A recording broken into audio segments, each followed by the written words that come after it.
Woo!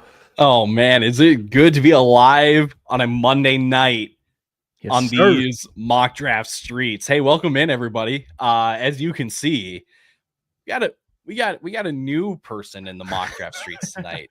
Hey, everybody, say hello to our good friend Cameron. Cam's back doing the mock drafts. I was laughing with Lucas. I'm a guest on my own channel. Like, it's kind of maybe it's just because I'm envious that you got to go take a tour of Fenway Park and go enjoy a couple drinks in the outfield. That's probably what it is. But again, welcome in everybody. Mock draft Mondays. Trevor, let's go. Good to see you again, buddy. Here is the gist of mock draft Mondays. We mock draft. What a wild concept, right? We've done 3 of these already this summer. And last week, not to brag, we had 2 full rooms of mock drafters. Ooh. So not saying that the bar or the standard was set, but the standard was set. So Charlie, how do I join? That's a great question. What you got to do is you have to join our Discord page. If not, I will drop the link into the mock draft in like a minute, in like 60 seconds for all of you on YouTube and Facebook. Twitter, unfortunately, for whatever reason, our streaming platform does not like to let you guys participate. Yeah. And I think it's kind of stupid. I'm not going to lie. It's kind of stupid. So blame Elon. Elon, please don't, because we can't really match you in court. That's not what we got in our resources here. But again, I will drop the link here in a second. But Cam, I want to ask you. You've done a lot of best ball drafts. Yes. This is going to be slightly different. How many mock drafts have you done, or have you at least like looked at a sleeper draft board to see where the big differences are? Not in like a month. So this will be interesting. We'll see how it goes. I'm a little worried. I'm a little worried that I'm going to make a couple picks here and we're going to go, oh, why did he take him there? And then I'm going to realize that I could have missed out on some guys. So that's my worry. So this will be a good warm up for me as well. And then, of course, I'm going to be talking through my stuff because I'm going to have to figure out who's out there. And I know that you little stinkers in our draft board or draft room here are going to be stealing from me. So, it'll be interesting. Yep. You did set yourself up pretty nicely, though, going with the 11th. And I think most people would say that's being towards the end is where you want to be. So you're giving yourself an advantage there. Let's see. We got 4 more spots. This is what I like to see. And sometimes we can get through these in no time. And I'll just kind of preview it. I do have a second room ready to go if we have enough time. I don't know what your schedule's looking like, but if we can get this to 30 minutes, 40 minutes, hey, might have to do it. You're gonna dabble in the second one then? Might have to. Sweet. Yeah. Charlie in the 4-hole. So Cam, I do want to inform you on this, and Charlie as well. There is kind of a bit with these mock drafts that you don't want to be picking by me, because I will inevitably take one of your targets, take one of your guys. So just like how the sleeper bots can snipe us, that's our only goal. That's our only goal, is to make your life a living hell because we're taking all of your guys. Yes. So Charlie, I'm looking forward to seeing how your draft looks at the 4. One more spot, baby. Yeah, one more spot, and then we'll get going. And again, if you miss out on this one, don't worry. There's a second one with 11 more spots. Actually 10, because I got to get a send over to Cam. Not gonna let him just sit that one out, because just watch from the sideline on our own stream. Oh, spot. Trevor bet at pick 6. Trevor, I'll do my best to not snipe you. No guarantees though, because friendly fire. Friendly fire. We've done too many sleeper mock drafts to not. We might as well just change our usernames to sleeper bots. like half All right. sleeper bots because we know how these things work. But Who's on the end there? Was that RMP0294? I have my first 2 picks planned out, so if you screw this up for me, I'm gonna be real. It's inevitable. It's inevitable. Sleeper board so much better than ESPN.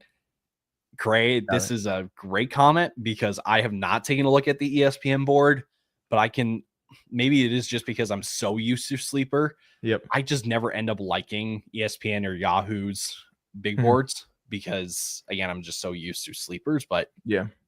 All right. Ooh, just get another 15 seconds, then get this one going.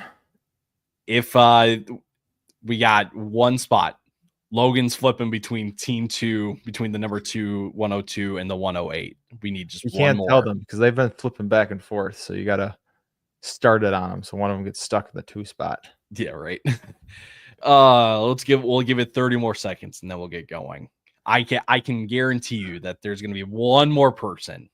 There's got to be one more of y'all out there that would love to draft from the 102 and get yourself a Bijan Robinson, a Saquon Barkley, a Justin Jefferson. If you Oh, there we go, baby. There we go. Here we go. All righty.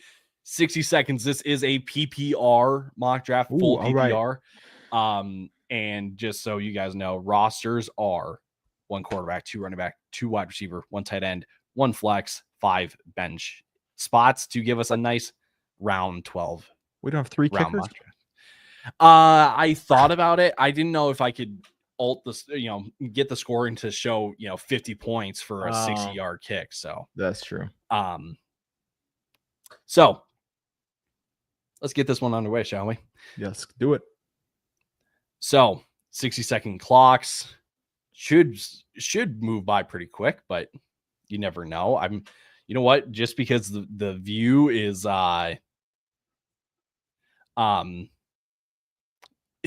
it's got the full draft board here on the stream. I will just draft from my phone so I don't have to constantly click up on the board. But there we go. Actually, you know what? Let's do this for the first little bit. We can do it so people can just see what the board looks like. What the board's looking like. Cam, so far in your best ball drafts, just because you're able to track it, who are your top 3 most drafted players? Ooh, that's a good question. We're gonna have to go look. Because I don't know off the top of my head. It's been a little while. It's probably something embarrassing. I'm probably gonna look at it and have to pretend like it's something else. Some handcuffed running back. It's actually Bijan Robinson. Geez, it takes me forever to get there. All right. Oh, all right. It is TJ Hawkinson, Breece Hall. Ooh, okay. And Isaiah Pacheco. Okay. That's a nice little trio right there. I guess that's what we're going with. Ooh, we got you on the clock here, Ty. Yeah. Did you get a gift at Saquon or are you passing him up? That's your guy. It's the guy. I'm just gonna do it though because I have a player rated higher than Saquon, higher than CD, and there's zero chance he's getting back to me. No, you wouldn't. You're not doing it. I'll do it. Oh, okay. Ooh. I thought you were going to take my pick there. All right. Do you want me to name your pick? So no. I do respect Christian McCaffrey there. I think if you're not scared, you take McCaffrey because he's that guy. He's that dude.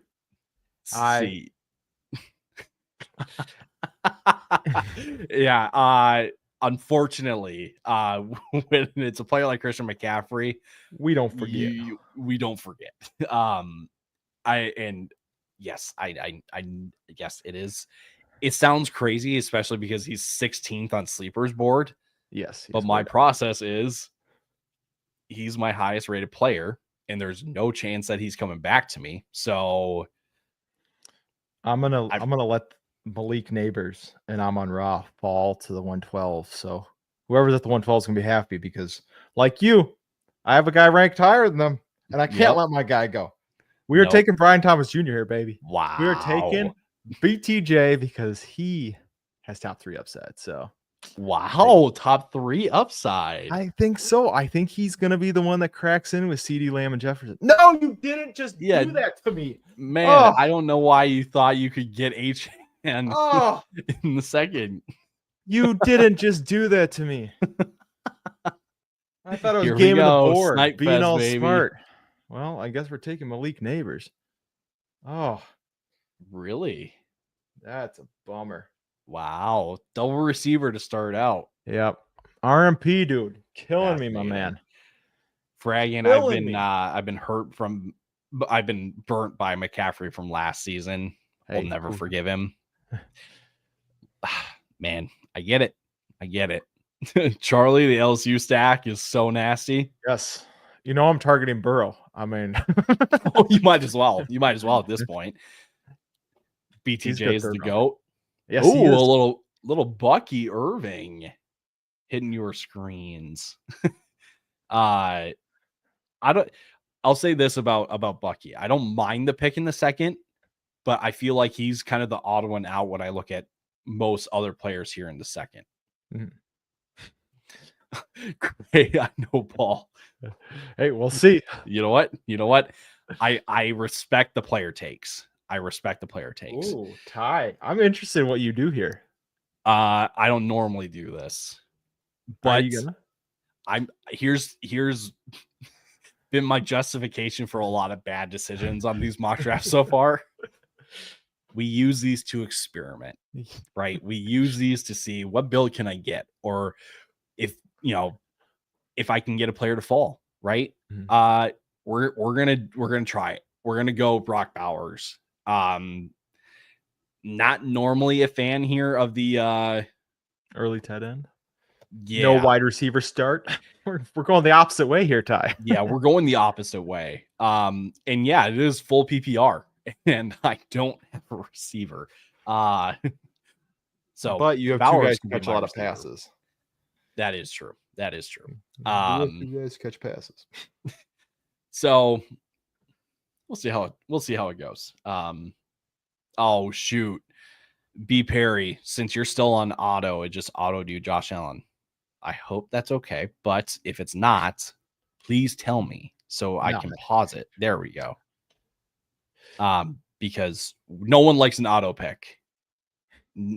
Because auto picks, well, if they fall the right way, sure. But if you weren't planning on taking Josh Allen, that's not exactly what you were hoping for. But hey, experiment. Experiment. Let's see what happens. Yes, you got to see what happens. You can see you what actually happens. Burn your second round pick. How are you? So you're thinking Burrow, 311. No, I know who I'm thinking. And he's down the board a little bit. I don't think he's going to make it to me because I think someone's going to get cute and take him, and it might even be you. But yeah, I think you're going to spoil my fun here. I think it's going to happen unless you go bully tight end, then. Which I probably am not going to. What, Tyler? Aren't you going to experiment? Right. Yes, we can experiment, but there comes a point where there is no more need to experiment. Because he went so much earlier than I thought. Oh yeah, Rasheed has been in the best ball streets. Someone's in Yep. the best ball streets. Yep, that's good. My guy made it here. We just talked about him not like 20 minutes ago. Yes. Stay a no wide receiver, baby. Wide receiver. I like it. Again, it's full PPR. I don't recommend doing this. You should probably grab a receiver at some point. But do it. But do as I say. Do. I've got Chase Brown as a top 10 running back, and I think with the other players that were on the board, I don't have any of them as top 10 guys at their position. So unless, yeah, I mean, T. Higgins is the next guy on the board, but oh, there he goes. Speaking of T, great, not my king, Chase Brown. Sorry, my dude, more not sniping. my man. more sniping. So as the board's coming back to you, obviously don't spoil I was gonna say, your there's pick. no way I'm saying who I want because it will not get to me. So maybe let's do this. Thomas here has been in our mock drafts before. 3 wide receivers right out of the gate. Do you like going wide receiver heavy this year as compared to other years? Because it feels like last year we were saying go heavy on receiver early. Do you feel that same way this year? Or does it kind of depend on where you're drafting from? Yeah, really. Like I'm first 4 rounds, I really am just best player available, and so that's kind of where I come at it from. I should have went Achan is honestly what I should have done and banked on Brian Thomas being the guy to fall. So I was a little bit bummed about that. I'm looking at it here. Ooh, wow! I was not expecting Kyron to be here. I'm going to be honest. So everything I was thinking is not going to happen. Holy cow! I'm going to go Kyron there. Okay. Okay. We'll go Kyron. There's 3 other players I wanted to take. Just take one of them. Charlie, been in home leagues with Thomas for 2 years in a row. Bro knows that ball. That doormat of the league. Wow. Charlie, coming in hot. Look, the league trash talk knows no bounds. That is for sure. You were hoping Kittle got there, huh? I was there. There's 2 other. I'm between Kamara and Devontae Adams. I think just because I want a Ram, I'm going to go with Kamara here. In full PPR, I know the offense is going to be the gross. If you want to listen to our podcast that comes out, Ty is going to talk about Chase Brown. I'm talking about Kamara, so you'll get to hear about it there. But yeah, full PPR. I mean, the dude led the league in targets last season. Doormat is pretty crazy. That is. Whoa. Okay. So I just put that on a t-shirt. Yes, doormat's crazy. Del Campo, I think that's how you say it. No receivers either. He took Joe Burrow. He got jealous of my LSU guys. He's like, I need some LSU blood. I need it. Yeah, Kamara's a great pick. Like, it's just, I mean, the receptions are going to be ridiculous. He honestly could be better than CMC this year. No, but oh jeez. Let's change the subject before we lose too much cred here. Kenny, hey guys, I have the second pick. If I take Bijan in the second round, Drake London is available. Do I go for him or look to other receivers? Do I look to lean another receiver? I'm worried about stacking the Falcons. I'll let you start with that one. What is your thought on like elite running back and elite wide receiver on the same team at the beginning of your draft? Yeah, I think those 2 are good enough. I don't think London makes it back unless you're in an 8-man league. Then maybe you get lucky. But if he's there, I think at that point in the draft, I think he's the guy that I would go. More likely you'll see, Tyreek Hill, Josh Jacobs, Jonathan Taylor, maybe you get Ladd. I'd go any of the direction with any of those 4. For sure. I think London should be close to the 112. So, that's how high I am in London. So if you got him at the 211, that'd be amazing. Even if it's the 209 or even the 207, depending on how many guys are in your league, I still think that's pretty phenomenal value. Yeah. In best ball, I would absolutely be on board with it just because there's stacking and correlation that goes into all that. I think Atlanta's in a unique situation where since Drake London and Bijan can both be top 10 at their position, it makes sense. Yep. But it's a completely different story, in my opinion, for, gosh, I'm trying to think of an example. Kyron and Devontae, just like I passed on, was, I think they both can be good, but it's just, it just feels a little bit different than, I mean, they could both have a 30-point week at the same week, kind of a thing. Yeah. Speaking of Devontae Adams. Yeah, you got that. I mean, that's what a run to bring him back to you. I mean, just four RBs in a row right there. Got a quarterback. I mean, 5 if you count my end, quarterback, tight end. Yeah. Are you considering Mike Evans there? over Adams, or is it pretty much Adams? It was in consideration. I've got, let's see, I've got 1, 2, 3, 4. I've got like 3 other receivers that were in contention there. Okay. Where I still see Evans, he could still be a really solid piece. I just feel like there's a lower floor than usual this year. And maybe that's just, maybe the best way to say it is this. I don't know if you're missing a whole lot, or, you're missing out on a whole lot if you do pass on a Mike Evans this year. You get what I mean? Like, yeah, it can still be a really nice piece, but yeah, it'll be interesting because I mean you can't count on Baker for 40. See, that's the other thing. Like, you would think that something has to give, but we'll see. Craig, I feel like this might be the year Evans falls off a little bit, but I say that every year. It feels like everyone says it. And last year, like he did miss some time, and he still hit his 1,000-yard mark, which was pretty cool. But what's to say that he hits 900 yards or even like 850? And he puts up 9-10 touchdowns, but the volume is still the same. That's ultimately the downfall. So, Sam, good to see you again, buddy. London or Puka? I'm leaning London. I love London, and you still gotta go Puka.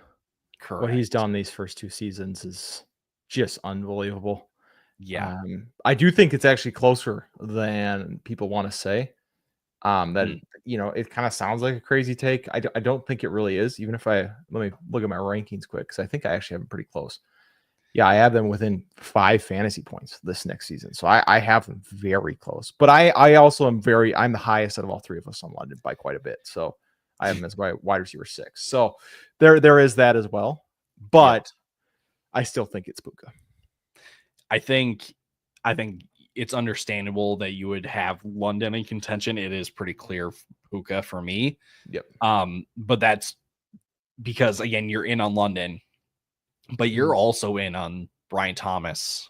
Yes. As well, that you've got other guys that you can put ahead of Puka, where Puka is currently ranked on most sites, right? Like, Puka's a top 5 guy, but you've got other guys ahead of Puka. That's what pushes him down. And so it's kind of like a double, it's not a double whammy, but you're kind of sandwiching those 2 things together to kind of pit Puka against him. So, I think you can't take Puka outside your top 5. I just, no matter who you put in there, it's the top 3, right? Chase, Lamb, Jefferson. I sneak Brian Thomas in there on half PPR formats. Puka's still there on full PPR at the running wide receiver 4, but I just don't think you can move him lower.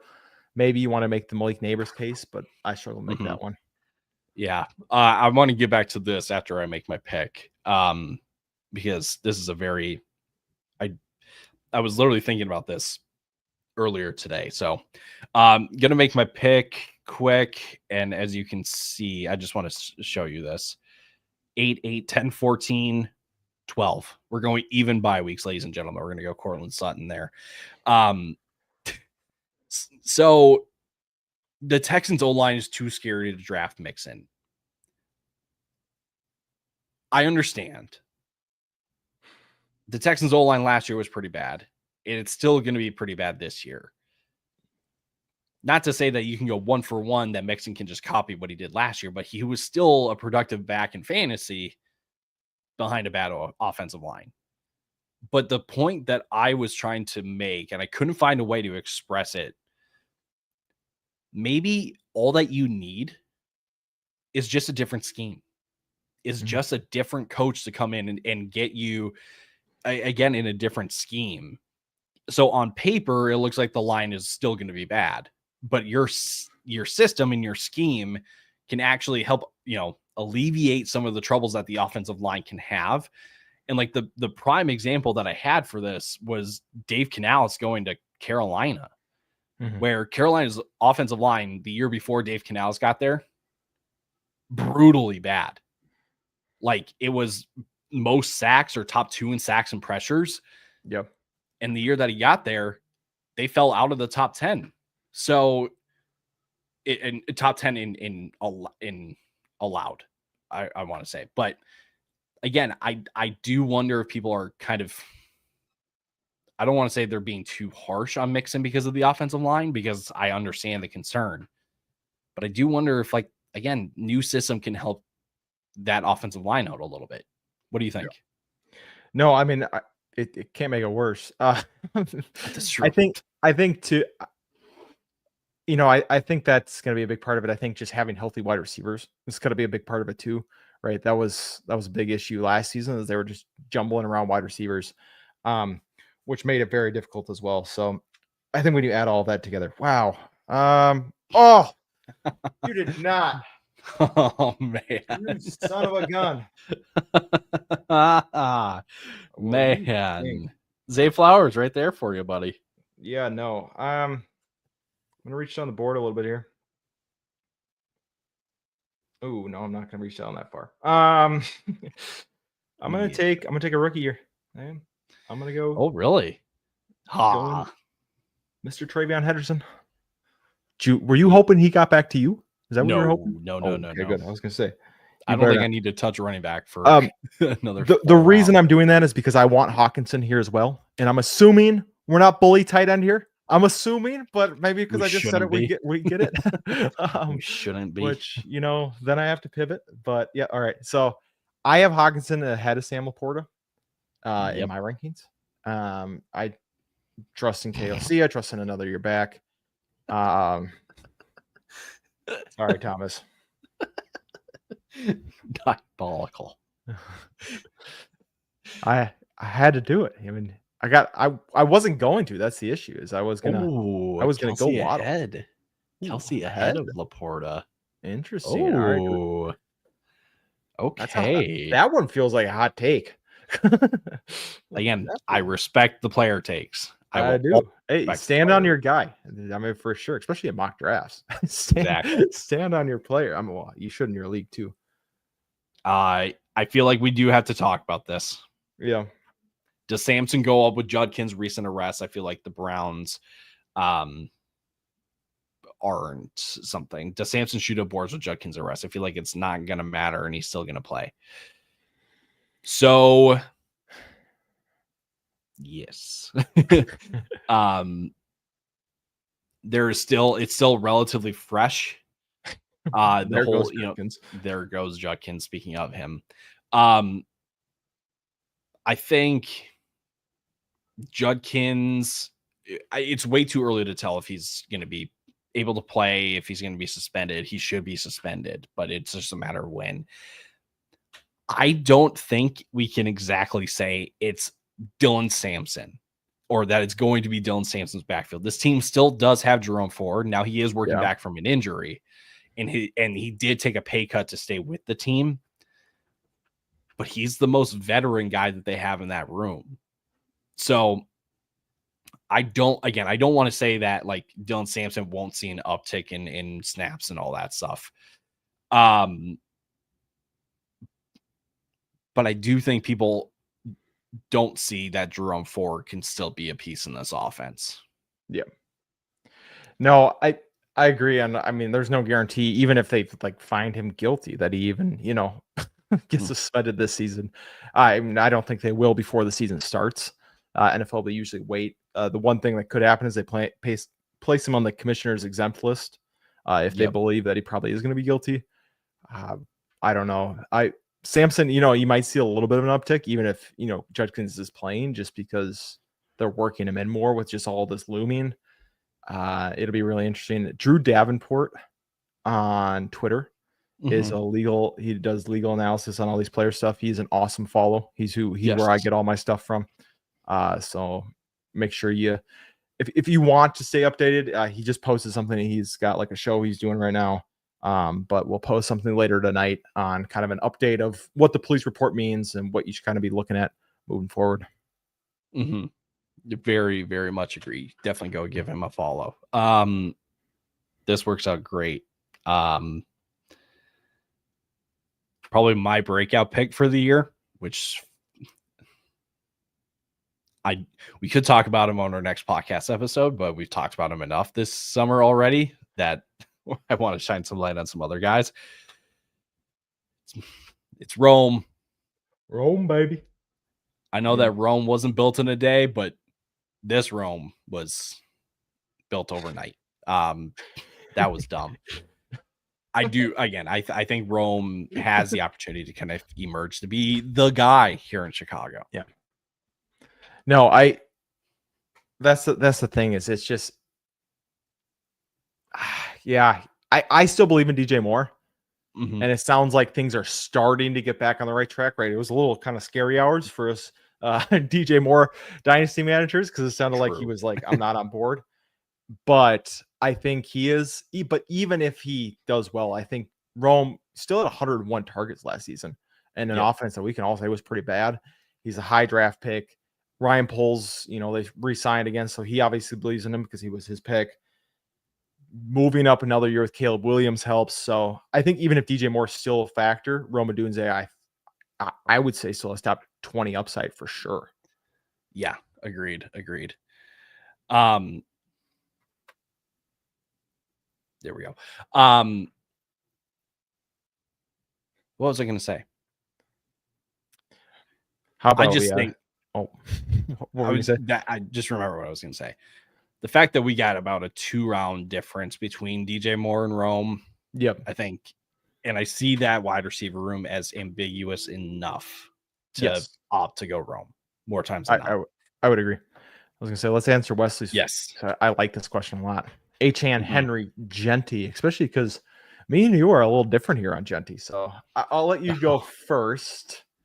And then I'll go. The way that I have it in my rankings, I go H.N. Henry Genty in this order. I go H.N. Genty Henry. Tyler is, of the three of us, the lowest on Genty. I think I am the lowest on Henry. We're still like, they're top 10 guys. It's not like we're, oh my gosh, don't draft them. It's just, it feels a little rich at current ADP for both of us on those two. But all three of us are pretty consensus. Devon Achane is the top 5 running back right now.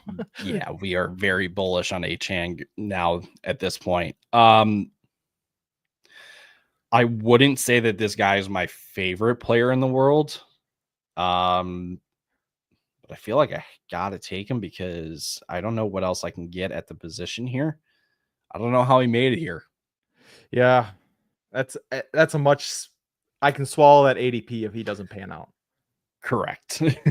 The best ball streets are very in on the Xavier Worthy, and I just cannot get there myself. But in the 7th round here, I think I can.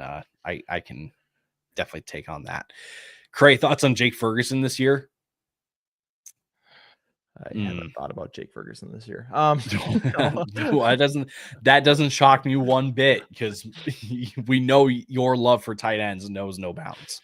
I got him as a fringe top 12 guy. I think he could, I think that for me, it really is after the top, probably after Kelsey, it really is just a big hodgepodge.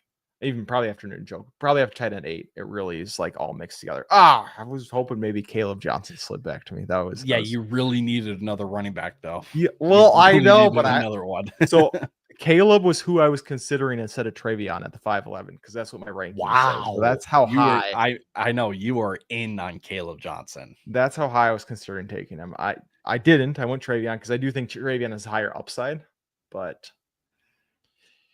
Yeah, like Godwin. Wow, Diggs, Johnson, Godwin. That's killer for me. That was like my 3 picks. So back to this real quick, since again your answer of I don't have one is fair. It's understandable. I think we're not expecting the 100 targets, Jake Ferguson, like we were kind of getting the last 2 years, injuries and quarterback play aside. Because now you do have George Pickens. So he is going to be the number 3 guy. He's still going to be used a bit because this team is going to pass the ball. I think most people know that. So he's still going to get his fair. He's still going to get a share of things. But I think the question also needs to be asked touchdowns, because that's what he struggled with his entire career, it feels like, except for, what was it, his rookie year, second year? So I don't mind Ferguson. I would just rather get my guys at tight end instead. But I can understand Ferguson as kind of a fallback late round guy. Yep.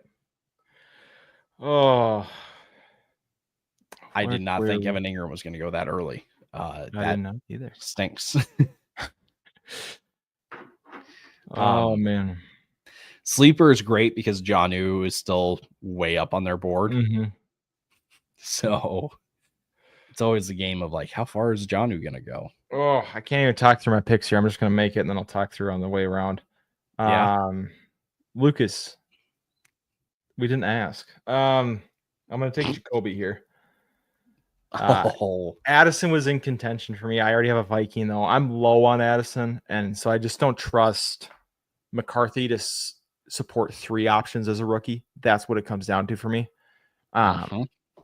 But and so suspension likely to, yes, could come at any point. Yep. Ooh, Baker there. All right, I'm gonna. You know what? I haven't taken a lot of Patrick Mahomes, but in the 8th round, I'll take a little Patrick Mahomes there. Yep. I probably could use another wide receiver, but man, Patrick Mahomes in the 8th round, I get he's been down, but man, wow, I'll take that all day long. Yep. Yeah, that's I think that's the latest that he's gone in any of these in any of these mocks. Do you have something to say about Lucas though, to get him to pipe down? Yeah, let me pull up his draft guide here and just blast him on something. Let's see. I mean, there's the obvious one. Yeah, you look at those running back ranks are just awful. I mean, abysmal. It's like, what are we, JV here? Golly, this guy has T. Higgins as a wide receiver 2 overall. That's crazy, Lucas. That's wild. We just, it's just a Bengals aficionado. It's just unreal. Yeah. But yeah, it really just comes down to the fact that he thinks Tucker Kraft is a top 5 tight end.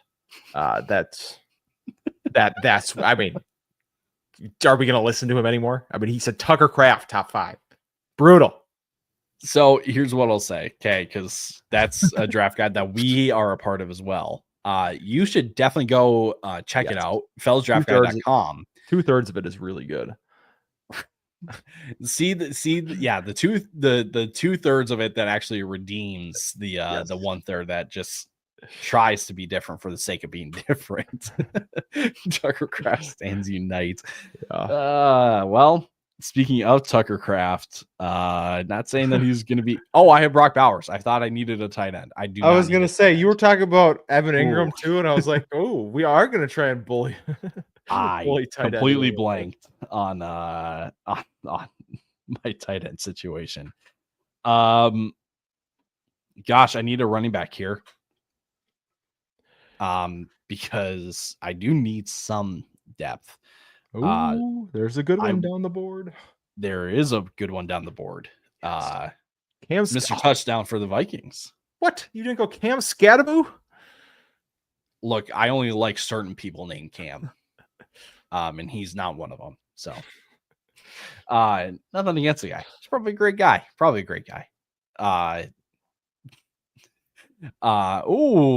Charlie, Ricky before Jawan is definitely a take. I can understand going Ricky over Jennings at this point. With the contract. With the contract now, both are dealing with injuries. I get it. I really do get it.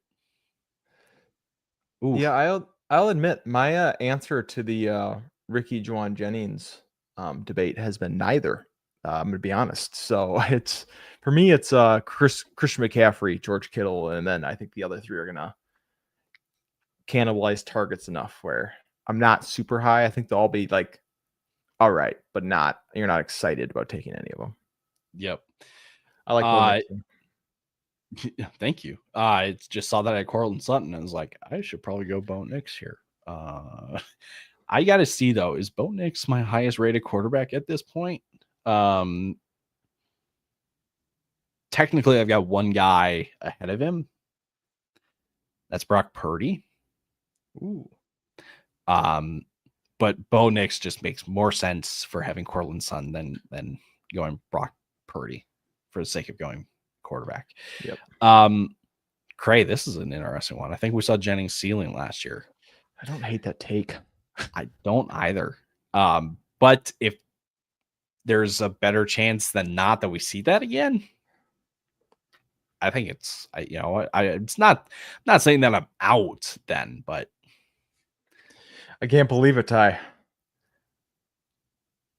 There's a top 36 wide receiver on the board right now. oh gosh, Do you I know see him? exactly who it is. Do you see him? No. Do you see Mr. Michael Pittman sitting right there? Oh my goodness. Woo-hoo. So that is the third Colts skill player in the last 5 picks. Hey, and I got the best one too. That's crazy. Wow, that's a stance. If I we'll ever go back want. to rookies here.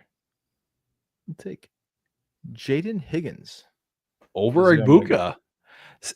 I really like Chris Godwin still, and I think even if he comes back not 100% healthy, I think he's going to be quite a factor. And so I just worry about how much Ibuka is going to be on the field. Sure. I understand. I mean, I think he's got good upside. I think he's going to be a pretty polished wide receiver. I like the upside of Higgins potentially being that 2 right away. Mm-hmm. And just CJ Stroud of always having been a big play guy, that hopefully work out for Higgins. So my thing with Ibuka,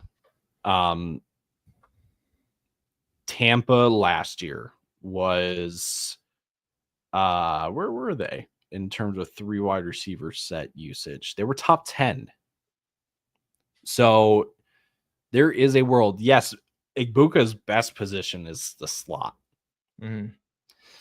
But he did hold his own as a flanker. Yeah. So I think there's a world where you can get Godwin and Ibuka and Evans on the field together. Yeah. No, I think he still got decent, I think he still got upside. I just think the upside of Higgins, like if they were to both hit this year, yeah, I think Higgins could just be so much greater just because, it could just be him and Nico, which would be awesome. True. But I do think Higgins has a bigger downside as well, just because I think Ibuka is a more polished wide receiver coming in. I think he, is going to kind of fit right away. In some weird way, had Pittman not been there, right? Like Pittman went at 8 instead. Yeah. Going Ibuka and Higgins, I really, really like because there's enough upside with both of those guys that,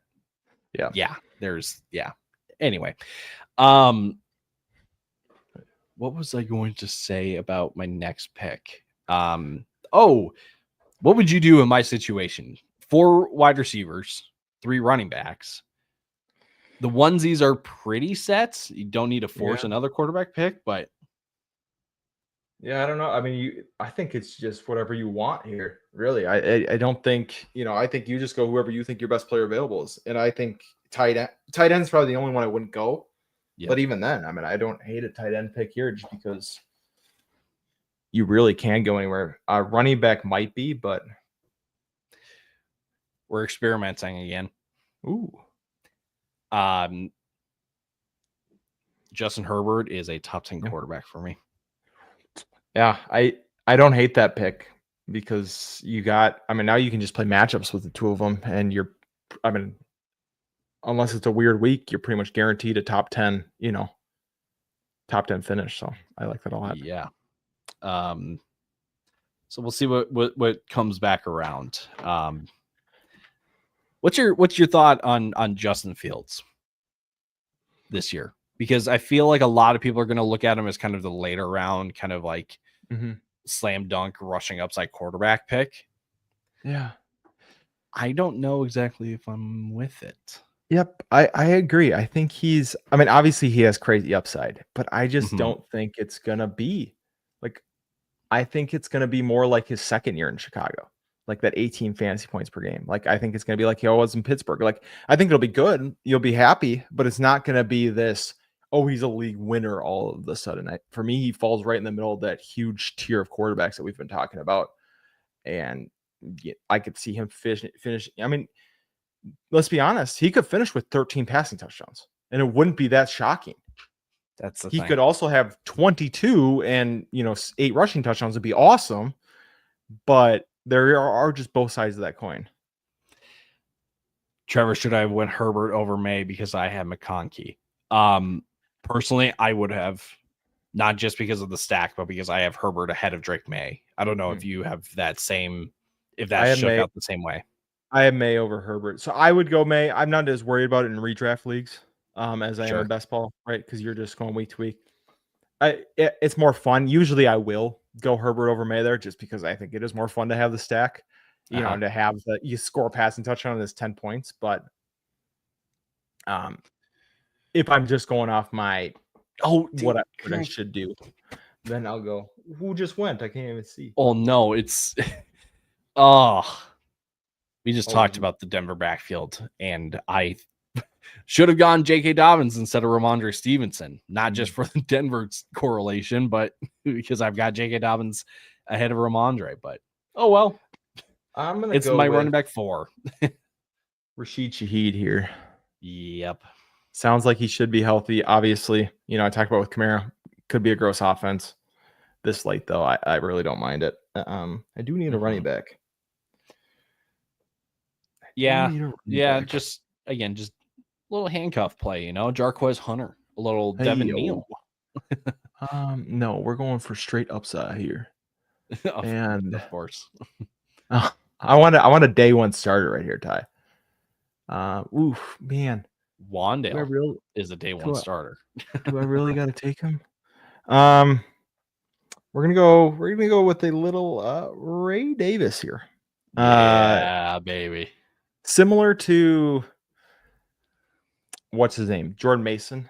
I think he could have touchdown upside this year, right? I think Cook outlier season. I think they showed they want to keep getting him involved. Obviously, Jordan Mason doesn't have 15 rushing touchdown Josh Allen, so that is going to be capped. But if anything does happen to James Cook, right? I mean, I'm trying to explain a 12th round pick that's a handcuff and not going to see my starting lineup, but That makes sense. Nick on Facebook, does Colson Loveland have enough potential to draft as your tight end 1 late in drafts, in your opinion? I see him in the 9th as that team's only tight end. Here's my preference, because I said this to Lucas the other day. The dude has not participated in a lot this offseason because of his shoulder injury. But somehow he gets the pass. Mm-hmm. So I'm not saying that I'm out on Colson Loveland. I think that I've always felt like Colson Loveland is a great tight end 2 to have if you take 2 tight ends. Like, he's a perfect guy if you have a Travis Kelce. He's a perfect guy if you have a Mark Andrews. He's a perfect guy if you even, if you're not so sure on Sam Laporta. If your tight end 1, right, is a guy that you don't have a ton of confidence in, but you see a path to still being really productive, but you're just not, it's not as confident as you have been in the past, take Colson Loveland. That's just how I feel. That's how I feel about it. Yeah, I worry. I mean, it's just going to be so many mouths to feed. Cole Kmet's still there. Like, I'm not saying Cole Kmet's going to be the type. Like, I think Loveland starts over him, but it's just another guy competing for targets, and that's my biggest worry with him. I do think he's a decent route runner. I would be nervous having him as my only tight end, but I don't. I also think once you get later in tight ends, you're kind of dart throwing after the top 8 anyways. So it's kind of like, hey, let's take the upside shot. Maybe Luther Burden's not ready for the beginning part of the season. He can kind of step in as the third option in this offense, and if he can solidify that, then I think that's pretty good. Yeah. Alrighty. Real quick, let's Logan is team 8. Let's go over his team. Puka, London, Lamar, Cook and Mixon, Pickens and Godwin, David Njoku in the 8th, Najee, Keon, Caleb, and Eckler to wrap it out. I will say I like the receivers. Mm-hmm. I love the quarterback. You just gotta hope that the running backs come through for you. Yeah. I like Mixon a lot, but we are all three pretty low on James Cook. Yes. And I think that's kind of where it comes from for us. At the same time, though, Cook in the 4th round. Yeah, no, I mean, it's like, I don't think it's a bad pick there for sure. Like, I think you're getting him at the discount he should be at. It's just that would be my concern. Fragging, should you carry 3 or 4 running backs? I say 4, but it depends on the running backs themselves. Yeah, I've done 3 before where I kind of had the team like this. And you just get nervous pretty quick because it really is, once you start getting bye weeks, let's say Kamara, Henderson's on a bye and Kamara gets hurt. You're starting Sincere McCormick as the running back 3 in Vegas, like you're just put in those situations. So yep, I would prefer 4, but obviously it's Logan. You sniped Logan on Ray Davis. Yeah, unfortunately, I waited until the 12th to snipe you, Logan. Unfortunately, it wasn't like your 4th round pick. That's right. Cooper the dog. Coop, good to see you. Who do I trade Joe Mixon for in Dynasty League? Who do I trade Joe Mixon for? Probably Ashton Genty if you can, but straight up, honestly, I mean, maybe a late second is probably this year. Yeah, you're gonna do anything in the future. Like, if you're gonna look for like a guy, or if you're looking for youth, the best that you're probably gonna get is probably like a Tyrone. No, that's too far. That might be right though. I feel like you're going like Brian Robinson, probably. Yeah, I mean, it's not going to be sexy, no matter what, right? Yeah, I mean, he's probably he's the lowest he's been, even though he had a pretty good year last year. So yeah, I'd probably go try to get a contender to throw you a second. That might be too rich for a lot of teams though. So, but that would be my goal with Mixon. But if you are a contender, then I'm holding him at this point. He's kind of one of those guys that like he got just such a sunk cost. Trevor at the 6, not happy with Hubbard and Warren. I will be honest. You should be really, really happy with Chuba Hubbard in the 4th. Yeah, that's he's especially the guy. The run on him. Like, yeah, he's the guy. And like it's not that I don't think that Ken Walker and James Cook and Amari Hampton are bad picks, but I can tell you that the 6 running backs that went right after Kamara, I like Chuba the most. I like James Conner the most. And then RJ Harvey, Ken Walker, James Cook, and Amari Hampton are all kind of next in line then. So I can understand Chuba not being your favorite pick, but I think that's a really good pick. And Jalen Warren as your running back 3, like, that's fine. He doesn't need to be in your lineup every week. So yeah, could be worse. RMP, I like my team from the 12th. I think the only thing we would say is that you hope that Terry gets to camp and signs a new deal. Yeah. You hope that Zay Flowers running more straight helps him out this year. Yeah. David Montgomery doesn't regress too much, and Jordan Addison isn't suspended. The only thing we'll say, unless this is 4 of his top 7 picks. That is the only list that I've got. Yeah. I don't know. I like it, but I do think it's risky. I mean, I'm not a Zay Flowers, Jordan Addison fan. I understand that people are, and I understand that I might be a little too low on them, but I like the rest of it. Justin Fields in the 12th, though, is yeah, that's okay. I can get behind that. Right there, I'll take him for sure. Eduardo, keeper league. Would you take Breece Hall for a 5th or McBride for a 6th rounder? McBride. Yes. For sure. Yep. McBride's going to sure. McBride's going pretty much half a round to a round before him. Yeah. And he's, you get a pick later, so don't mind that at all. Yeah. I know you got to go, but give me your final thoughts on your team here. Yeah, I liked how it worked out. I'm a little shaky on wide receivers, obviously. Going 3 running backs and a tight end right there. That'd be my biggest concern is that, I'm starting Jacoby Myers at some point every single week because of an injury to a running back. I think Waddle, I really thought I was going to get Waddle, and I got tilted a little bit there. I think that was the big issue for me. I thought I was going to have him where I took Henderson. So Yeah, I like it. I think probably should have gone wide receiver or Henderson, but other than that, I think it's pretty decent. Yeah, the running backs are nice. I'll say Yes. that. Having Yes. Trevian as your running back 3 with the upside of being a Yes. week in, week out starter second half of the year, Mhm. really, really, really, really nice. My team, I don't want to toot my own horn, so I'll let you kind of dissect this team here for me, and then I'll let you go. Yeah, no, I mean, it's really good, unfortunately. I like your top 3 wide receivers or top 3 running backs. Excuse me. Your wide receiver core is very solid, right? You don't have anyone that I personally don't believe is going to be a top 10 guy, but I think you could have 4 top 20 wide receivers at the same time, right? So I think that's the range you're in, which when you go CMC, Bowers, Chase Brown is a pretty good start. I'm lower on Brown, but that's just we talk about him again on the episode that comes up tomorrow. So make sure you tune in on the YouTube channel. Yeah, tune in for that.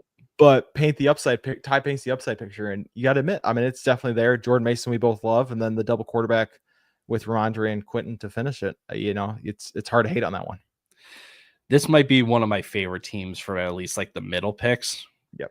I typically am not liking my teams towards the front end and even in the middle. Yeah. But this one might be one of my favorite ones. So for sure. Banana Man, is this the only mock draft plan for today? It's the only one planned for Cameron. Yes. Cameron is going to drop off here. I will do another one with you guys. So again, like Cam said, we have a podcast coming out, 6 running backs with insane upside. Don't want to miss that one. That's coming out tomorrow. And then later on this week on Thursday, 6 wide receivers with insane upside. So now's a good time to make sure that you're following, subscribe to all of our platforms on Facebook and YouTube and Twitter and Instagram and TikTok. We are everywhere. You can't really miss us. Just search Fantasy Football Fellas and you will find us. Yes, sir. Check out our Fellas Draft Guide, fellasdraftguide.com. 292 players statted out, projected, and ranked for you as well. You get consensus ranks from all of us, so you don't even need to file through all the spreadsheets with all the numbers. You can just get the ranks because that's ultimately what you want. But we also give you 32 team profiles that gives you all of our projections for the teams, as well as transactions, who's in, who's out, run pass splits, front office and coach information, fun facts, interesting facts from the year before too. Hope that gave it a little bit of a boost in quality compared to years past. So again, fellasdraftguide.com to check that out. Cam, thanks for joining tonight, buddy. Yes, sir. All right. Hoping that we can do this again not next week. Not next week. I'm gone again next week. Week after, I'll be here. 2 weeks. 2 weeks. All right. 2 weeks. All righty. We'll see you guys later, dog. Deuces. Good luck. Thanks. All righty. Let's do this. We're gonna do some fancy schmancy camera work here. Let's see. This is gonna get awkward for just a second. Nope, not there. There we go. Hey, there we go. So let's do this. We'll move over to this one.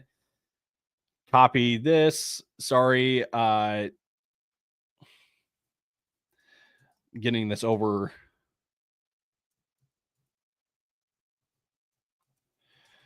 Putting that into Discord first. There we go. And now going to drop this into the YouTube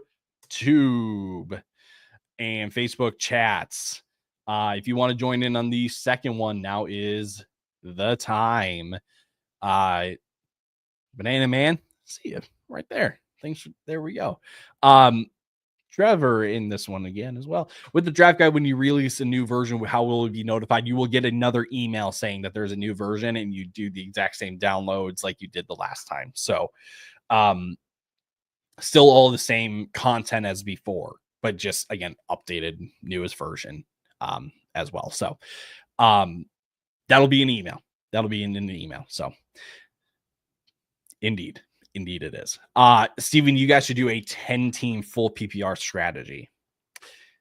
If we're struggling to fill 2 spots, I might bump it down to 10 and we can just run through a 10-man real quick. But we'll see.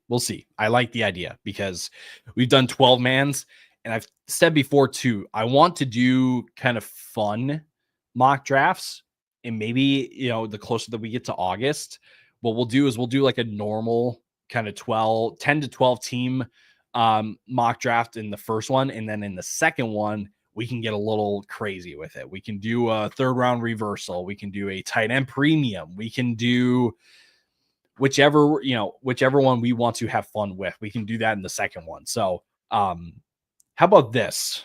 Let's do this. For those of you that are tuning in right now, let me know what kind of like fun mock drafts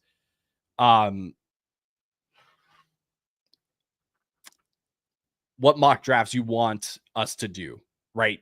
Do you want the third round reversals, the premiums, all that stuff? Like, let me know what kind you guys want. I'll take note and I'll put it into, oh no. I'll put it into my notes. So I try my best to get one going. So I think that's as best as we're gonna get the board, unfortunately.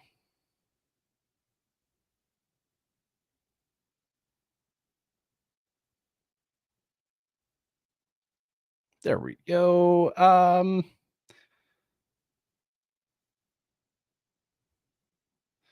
Alrighty, we need one more person to join, and then we will get the show on the road. That's as best as we're gonna get it. I will draft again from my mobile device, but I'll keep the board up for as long as I can, just so you guys can see. Are we filled? We are filled. Alrighty, let's get on into it. Mock draft number 2. Getting started. As you can see, I've moved over to the 108. And those of you that were over in the first one have now moved over. Not Trevor. There's Trevor. There's Thomas. There's Cray. And Huey as well. So let's see what happens in this one. Let's see. Charlie. Redraft Superflex. Yes. We will definitely need to do some super flexes because super flexes are a ton of fun. Tight end premium is also cooking. I agree. I'll write down third round reversal. But yeah, continue to let me know some ideas that you guys got. Cray, love the McCaffrey pick. That's my guy. That's what I like to see. Hopefully my 104, if he's your highest rated player and he's not coming back to you, kind of screw ADP then, you know what I mean? Yeah, it sounds weird off the tongue, but I promise you it really isn't when you're just looking for the best player. Which is what I'm going to be doing 108. Just kidding. This pick is pretty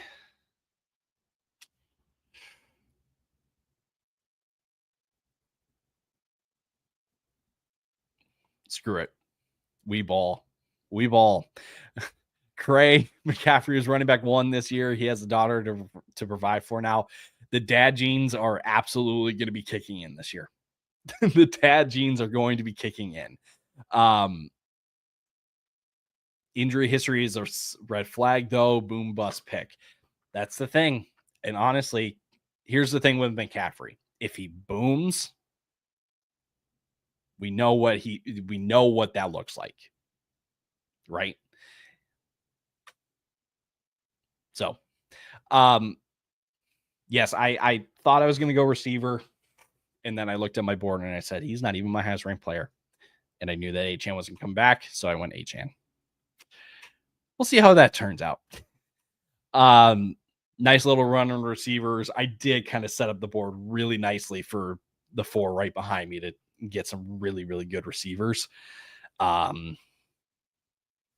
So Achane better not fail this year. I'm just saying, he better not let me down. Derrick Henry, Genty. See, I've been burned too much by CMC to ever draft him again. Honestly, I can understand it. I get it. I really, really do. Really get it. Nico going 203. Love that. Really, really like that. AJ Brown went next best player for me is Drake London. I'll go with Drake London there. I went tight end earlier last draft. Didn't feel like going that route again. So, let's see here. Dire Wolves, are we you're on the clock. Dire Wolves, you're on the clock. Hard to ignore AGB's crazy efficiency his whole career. That is correct. That is correct. The hope is that they don't need to run the ball as often as they did last year. We'll see how that plays out, but you have to think that it's not going to necessarily be as repeatable as it was last year. And I mean, Saquon. That means throwing the ball more to AJ Brown and Devonta Smith. So that's the hope. Let's see, Trevor, where are we going here? Love the Gibbs pick to start it off. Josh Jacobs. Yeah, I really like that pick as well. And then Craig going Laddie. Yeah, I think I don't want to sound like it's, every team in the second round, or first two picks, everyone's nailing the draft, but you guys are. I'm just saying, this is how I would ideally like my drafts to go. And you guys are killing it.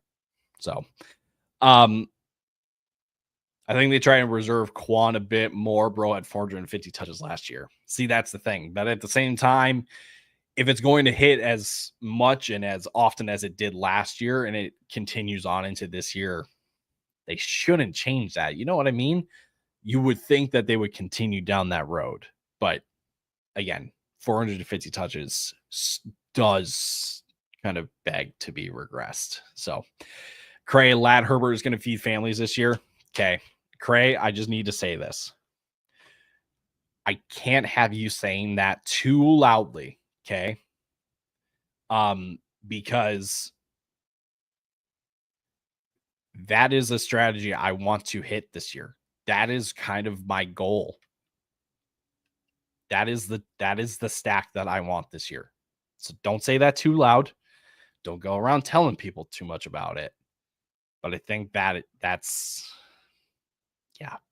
Yep. So interesting. We had Jaden Daniels go ahead of we had Daniels and Lamar go ahead of Josh Allen. Fascinating. Okay.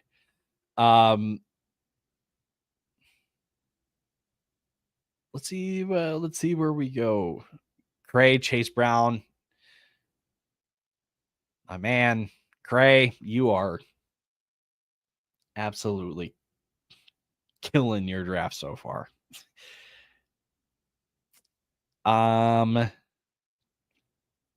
T. Higgins goes next. Josh Allen still on the board. This is fascinating. I do expect a quarterback to kind of be at this point in the draft. I did not expect it to be Josh Allen, though. That is fascinating. I'll just get ready to talk about my pick. Achane and London. Not really a fan of the other running backs that are on the board at this point. We will need one eventually. So that leaves me with really two picks, two positions to choose from. Josh Allen goes off the board there. That's, I think, the latest I've seen Josh Allen in a redraft mock draft. This is right where he goes on underdog in best ball. Gosh, am I going to go all in on this Miami offense with Tyreek Hill? No, I'm not. Show some restraint. I'm gonna go Rashee Rice. I do want to ask this about Rashee Rice. How are people feeling about the comeback from his injury? I think a lot of people are, I don't want to say they're blowing by it or they're ignoring it. The knee injury itself, though, does at least make me worry that we're going to get a slow start at the beginning of the year from Rice. So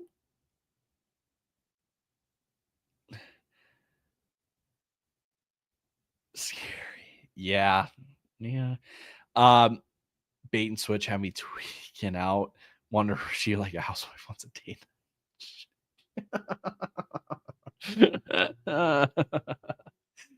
Steven, I would have went Hill or Wilson over Rice. So I understand Tyreek. I don't know if I wanted to go Tyreek and Achane on Miami, because if Tua goes down or something happens with that Miami offense, then I'm pretty much out 2 players. So I understand going Tyreek. Had I not had Achane, I probably would have gone Tyreek. Garrett Wilson, though, is interesting. Because I'm not sure.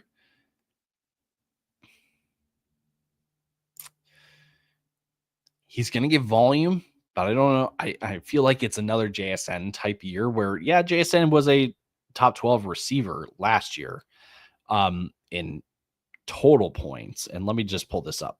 In full PPR last year, JSN was the wide receiver 9 overall, but he was the wide receiver 20 in points per game.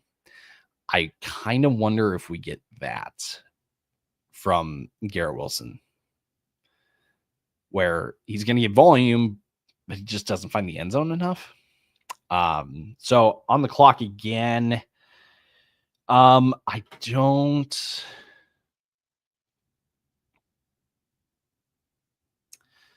Let's see here. Let's see. I'm going to go next highest receiver on my board is DK Metcalf. Cray hot take, Tet McMillan, T-Mac over Garrett Wilson. From a value perspective, I kind of get behind it. I do get it. I get it. But I think there is the risk that T-Mac takes a little bit to get going, because he does play a more difficult, how do I say this? The more difficult role of a receiver as being the X, right? The guy that is going to be on the outside almost all the time, getting the most man coverage, most press, all that stuff. That's going to be Tet. It could get him a little while to get going versus Garrett Wilson, where it could be steady Eddie in terms of volume, but he's just not going to give you the potential upside that T-Mac can give you. So again, the value of Tet bakes in that risk, so I can get behind it. Garrett got paid. He's more of a possession receiver to me. I don't know if we've exactly seen the opportunity for Garrett Wilson to be a threat after the catch, in my opinion, but he definitely is a guy that can just give you, be the safety blanket of a receiver. Charlie, not ridiculous to say that. From where they go in drafts, yes. I have Tet ranked as a back end wide receiver 2. Tet for me, where is Tet in my rankings? He's my wide receiver 30, but that is also because he is in a range of wide receivers that, let's see, from wide receiver 24, it's a touchdown or 2, and then he's in the top 25. So I like Ted over Wilson with a backdoor wide receiver 1 finish. That is what you get with that kind of rookie pick, though. That's for sure. Hunter, I have the last pick in my draft, which is 114. So I was thinking going Drake London and Chase Brown. 114, I would not go that far down the board. I like the players, but I would not go that far down the board because I think there is a chance that you can give yourself one of these receivers of Amon-Ra St. Brown, Neighbors, BTJ, Nico Collins with a running back like an Achane if he somehow makes it there. Genty, if he makes it there, Derrick Henry. Here's what I would say. You will get one of those wide receivers if one of those running backs goes ahead of you, right? And then it's the second round pick. You Charlie even got this right too. You can even throw CMC into there. If CMC, Achane, Genty, and Derrick Henry go before you, one of them, at least one of them, you're then looking at Amon-Ra, Neighbors, BTJ, and Nico. So I would definitely look at one of those receivers. But then it's who's available after that. I guess Drake London makes, maybe this is what I'm trying to say. Drake London makes more sense than Chase Brown. But I wouldn't be so dead set on those two guys. I wouldn't be dead set on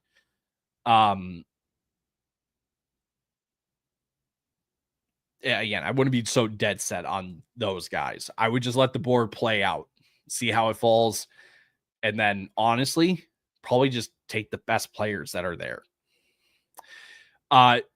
Yeah, again, CMC or HM might be there at 201. Does strategy change significantly in 8-man versus 10-12 man in terms of stuff of like positional advantage value? That's a great question because I think we are kind of at a juxtaposition. What a big word.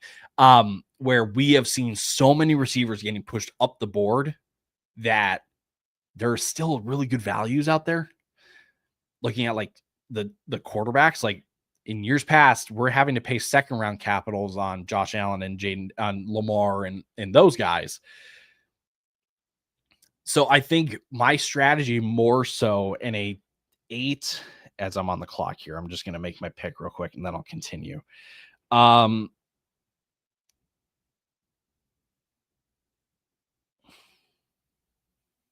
to go grab another running back, James Conner. I think my strategy in terms of 8 and 12, I'm not so looking to go get elite quarterback then. Right, like I kind of punt on quarterback. I try to stack up on all the other positions then. Just because it's harder to get an edge. I think it's the best way to say it. So when people do take the risk of going elite tight end or the elite onesie position, right, quarterback tight end, trying to stack up as much as I can then on the skill players is what can give you the advantage. So Steven, Worthy over Moore and Ted is horrendous. Not totally horrendous. It's definitely not horrendous if Worthy gets the big plays to connect this year. If they don't, and we get what we got last year, it can be. So, Hunter and I was planning going Burrow and Kittle at the 3-4 turn. I play on ESPN. So let me do this actually. Hold on, give me a second here.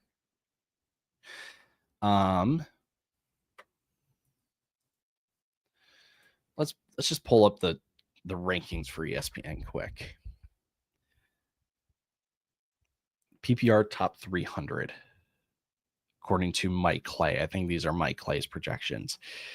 So here at the 14th, right, 114, you're looking at like Nico Collins, Brian Thomas Jr., AJ Brown, Jonathan Taylor, Josh Jacobs. I would honestly tell you, pray for one of those wide receivers. Pray for Nico, pray for BTJ and AJ Brown. And if you don't want to go double receiver, I would honestly go Josh Jacobs. That's what I would do. And then at the 3-4 turn, so 14, 15 to, gosh, that would be 20. No, 20. Math is hard. 15. 15 to,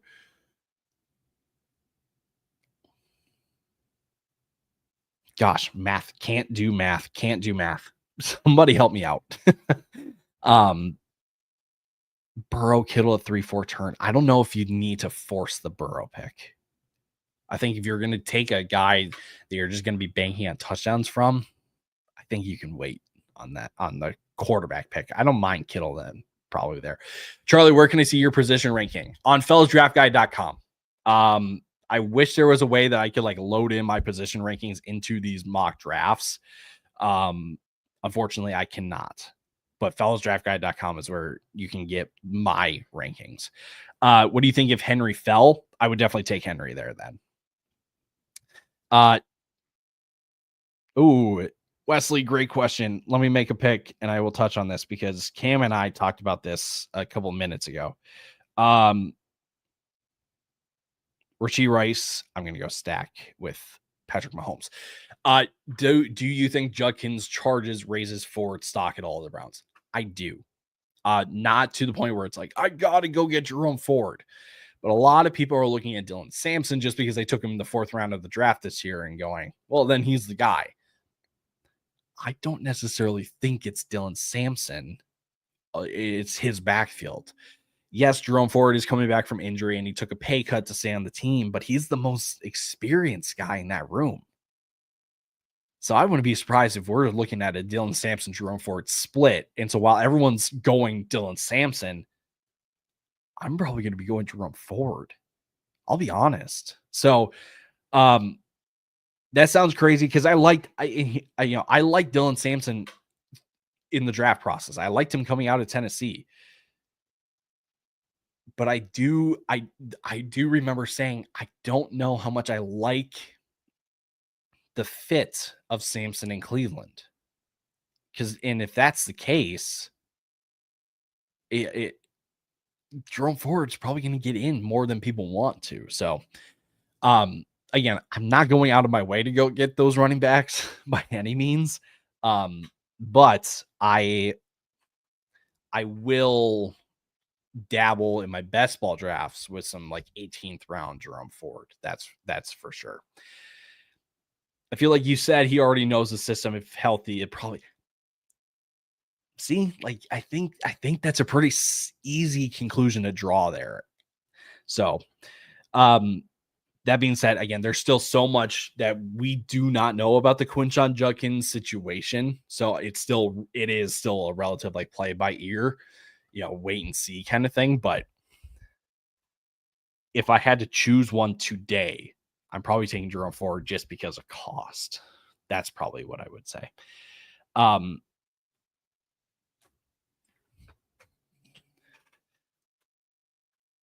Roma Junze in the 6th. Yeah. Gosh, I don't want to say that Roma Junze is an early flag plan for me this year. We're not doing it. We're not going to be outright saying who our flag plants are, but I feel like you guys can guess based on my mock drafts. For those of you that have seen me mock draft and have seen the lives, who my flag plants are. So, Jerry Jeudy in the 7th is an interesting one. Just a guy that, again, you can't be in on everyone on Cleveland if Cleveland is projected to be one of the worst offenses in the league. But the discounts or the cheap price on Jerry Jeudy and David Njoku, who should be the top 2 target getters in this offense, seem a little silly. I'll be honest. Again, it's the quarterback play. That's ultimately what it comes down to.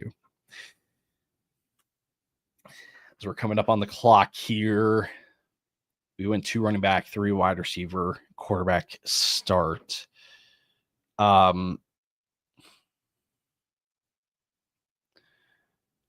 I'm going to experiment a little bit. I'm not a big Sam Laporta guy. I will go Sam Laporta here. Assuming these two teams don't go bully tight end. Do I go Sam Laporta? Ugh, actually, I've got other tight ends ahead of Laporta in my rankings, but I know that Laporta still has like good upside. But I got 4 teams waiting.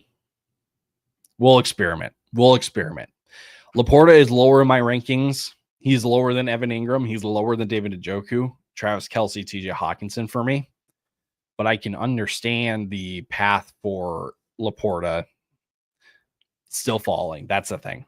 At some point, a player's value is just too good to pass up. So, Hunter, I know Hurts is in that range. Would you go him or wait for a quarterback? If you're going to take a quarterback, definitely go Hurts over Burrow. Maybe you can kind of game plan it a little bit. If you can get an AJ Brown on the 1-2 turn, and you can get Jalen Hurts on the 3-4 turn, I feel like you can. I feel like that's the way you should go.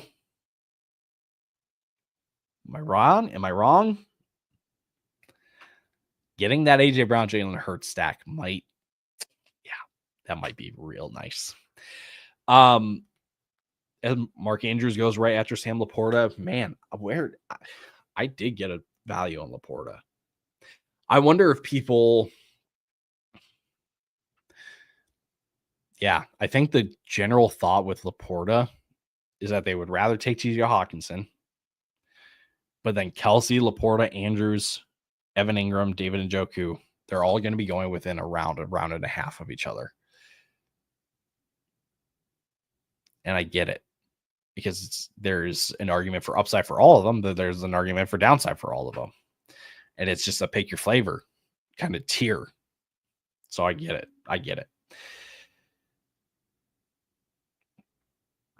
7:30, been live for an hour and a half. Real quick for those of you tuning in, I just want to say again, thank you for tuning in, but also for 2 weeks in a row now of filling up these mock drafts. That's again 4 drafts now in a row where we've had a full mock draft room. So greatly appreciate that.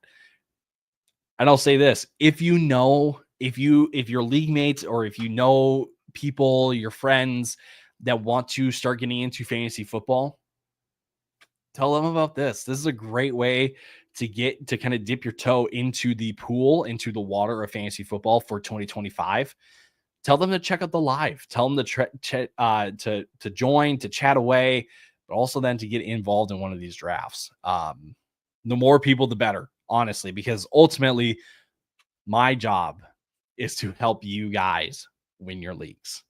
So maybe you don't want your friends seeing all this, the advice or getting the secrets and all that. But I would say you should be a good friend and help out your friends, because at the end of the day, it is just fantasy football. It's not that big of a deal. But yeah, what I'm saying, let your friends know. We do this every Monday. We do basketball drafts every Wednesday, podcast Tuesdays and Wednesdays, and then we're doing short form videos that come out. Will be every day starting next week, or 2 weeks from now. No, next week. So again, make sure you're following. Make sure that you're sticking around for the summer, because this is where champions are made. That was so cringy. Let's just get back to drafting. Honestly, I'm not good at these kind of shameless plug things, I hope you guys don't mind. Just trying to keep the lights on. That's all it is.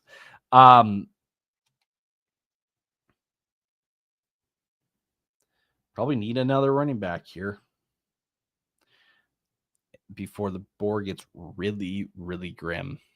I'm going to go Travis Etienne.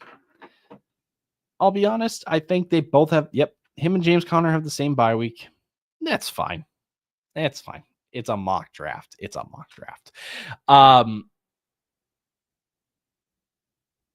Yeah, I think Travis. I'm probably more bullish on Travis than most people, but I think he's the most talented guy in Jacksonville. Sorry. Yeah, you wanted. Yeah. Sorry. I get what you mean now. I'm sorry. The most Minnesota nice thing. I'm sorry. I'm sorry. I'm sorry I did that. Hunter, would you ever go with Henry in London? If London, if London is the best receiver on the board, then yeah. But I don't think there's a world where London, again, unless you think that London, like if Drake London is your player take, you get what I mean? Like if Drake London is the guy that you think can be top 5 at the end of the year, then I get it. I respect it. I think that the receivers like Nico and BTJ that go ahead of him have that more than London. But again, in a world where London's the best receiver, Henry's the best running back, then I would go. Wesley, what tight end do you like outside of the top 3? Mr. Evan Ingram is probably my number 1 guy, and number 2 is David Njoku. I will say I do have Njoku ahead of Evan Ingram in my rankings. That is without any risk. So I should say this. We probably need to get confirmation, but at some point, a version of the draft guide will come out with a risk. What I don't want to call it a meter, but it has a risk value associated with all the players, right? Higher the risk, obviously. Duh. But hopefully that gives you guys some kind of idea that, like, yeah, I have Njoku ranked ahead of most of the other tight ends, right? Like I have him ranked ahead of Kelsey, Andrews, and Hawkinson. But that's like all things going right. With no risk, understanding that, yeah, Njoku is on the Cleveland Browns. Evan Ingram is on the Denver Broncos. The Denver offense should be much better than Cleveland. Kansas City should be way better than Cleveland. All of those kind of things. So eventually we will have some kind of risk score that says high risk, high reward, or that says high reward and low risk. Obviously, those are probably the players that you want to be targeting and taking in your drafts and all that. But the tight end outside of the top 3 that I find myself liking the most is Evan Ingram.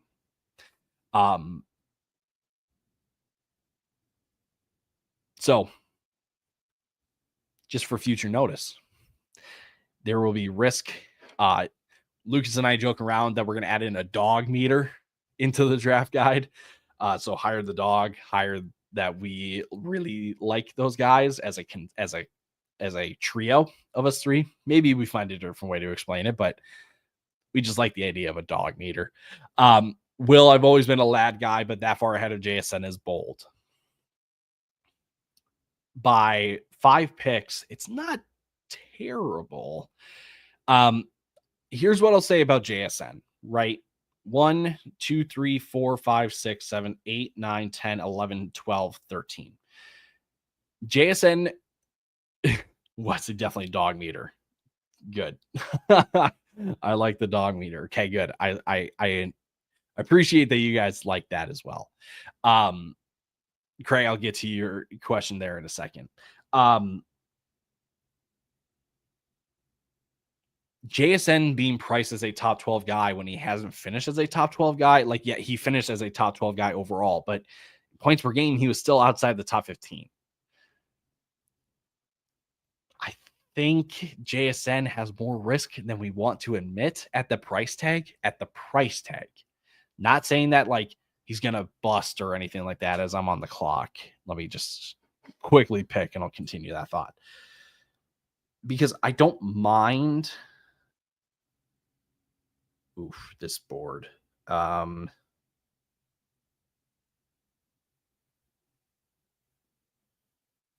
go Jalen Warren, my running back 4. That's fine. It's not that I don't think that JSN's a bad player or anything, But we've seen Ladd finish as let's double check. Make sure that we're not talking. Ladd was right there with JSN. So I can okay.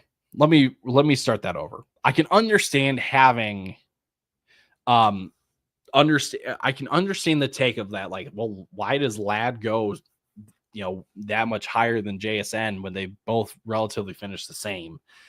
I think I justify it as, well, Ladd McConkey isn't an offense that I'm expecting to take a step forward versus Seattle, where there's more risk associated with it.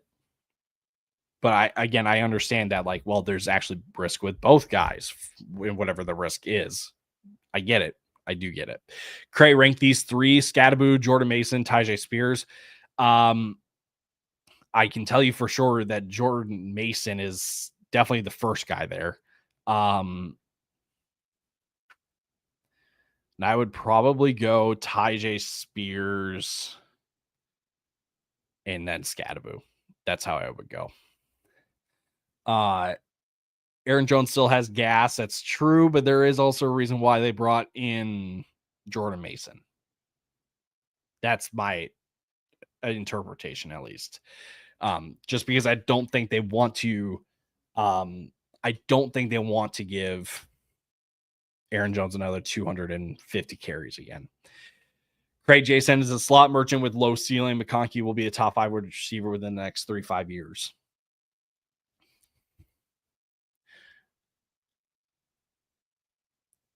Ladd's interesting because I don't think he's in an offense that, maybe he proves me wrong this year, I don't think he's in an offense that will look to him to be like alpha target getter. And maybe that's just because he does play the slot. But I think Ladd is going to be kind of year in, year out, 130, 140 targets, somewhere in the 80 to 90 catch range, 7 touchdowns like we saw last year. JSN, though, that's the ceiling as well. But at the same time,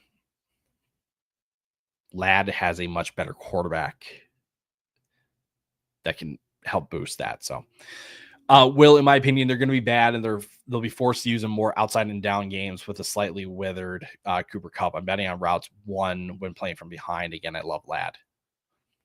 That I understand.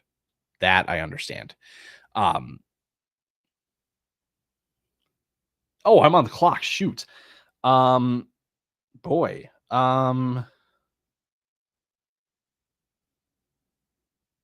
Cam talked about this guy the last I'll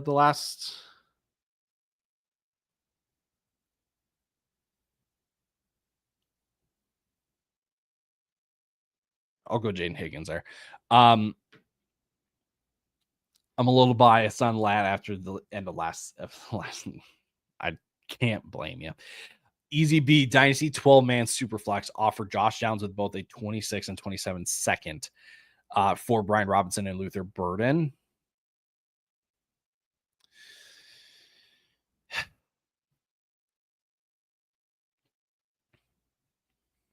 You offered Downs in the seconds for B-Rob and Luther Burden.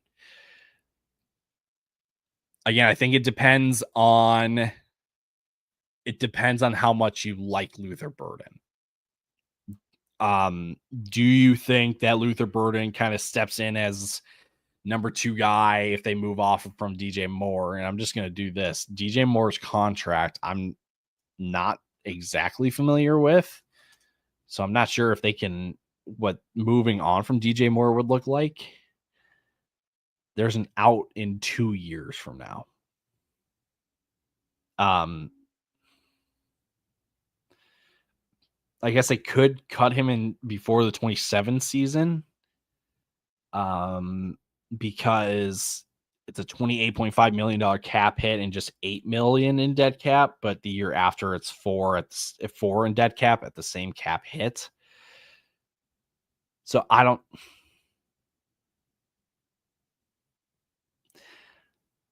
it's tough to say. Probably Downs aside if those are early seconds. I guess that does also come into play. Are those seconds going to be like middle second round picks, or are you a contending team? So your second round picks are essentially kind of late first round picks.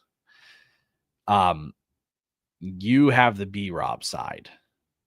So you have B-Rob and Luther Burden. Yeah, depends on how good the seconds are. Downs is him, but I think the Chicago offense is going to be better than the Colts offense for at least the foreseeable future. Mid to early from him, he's just big on Burden.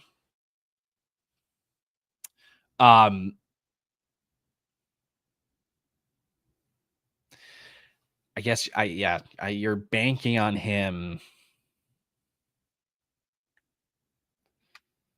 You're banking on him again doing really well. Honestly,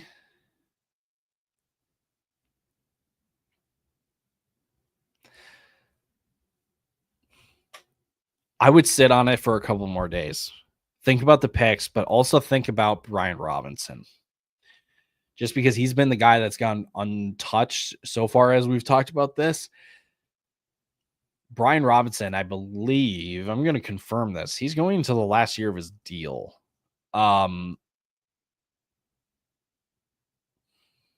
Yeah, last year of his deal, 26 years old. I'm not exactly sure if Washington brings him back. And if they do, I think they would look at him as a guy to split a backfield with. So is it time to kind of cut the loss on Brian Robinson before its value dips even more? My running back room was Kyron, H.M., Bucky, Hampton, Montgomery, and B-Rob, so didn't mind moving him. Correct. What about your receivers? What are your receivers?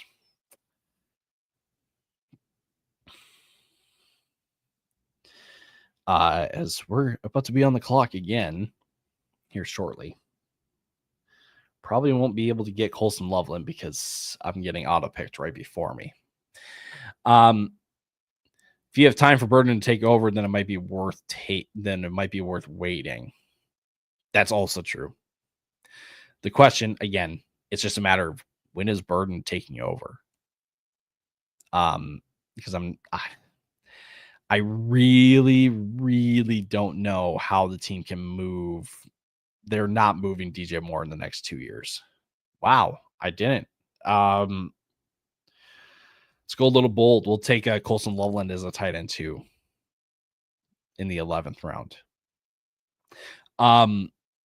They're not moving DJ Moore at any point. This year, $24.9 million cap hit and $60 million in dead cap. Next year, 28.5 in cap hit, but $35 million in dead cap. So you're still losing money technically. Cap hit at 28.5 and 27 with $8 million in dead cap. So you're looking at like 2 years with Burden, likely, because Ben Johnson doesn't really do 3 wide, at least in Detroit. At least in Detroit, they didn't do a whole lot of 3 wide receiver sets. They only used it like 54% of the time. League average was about 60%. So they were below league average in usage. Will the redraft ever wake up and move up Bashal Tootin? Ooh, Charlie, I'm probably not the guy you want to ask. I'm probably not the guy you want to ask. Easy B, DJ Moore, Pickens, Olave, Hunter, not the biggest wide receiver, but you do have DJ Moore, so you do kind of have the backup then with Luther Burden. And Khalil Shakir, I'll be honest, not exactly getting a needle mover with Josh Downs. Like, we like Josh Downs, but Josh Downs isn't going to get in over Olave and Pickens. And you get what I mean? Honestly, I'm probably going to say no to the Josh Downs side and keep B-Rob and well, last question I'll ask. What is your draft capital looking like? Charlie, Downs isn't moving the needle, I'm afraid. See, that's kind of where I'm at. As we're about to be on the clock to make the final pick of this draft. For me, at least. 4 running backs, 4 receivers. We need to go receiver. We need to go one more receiver.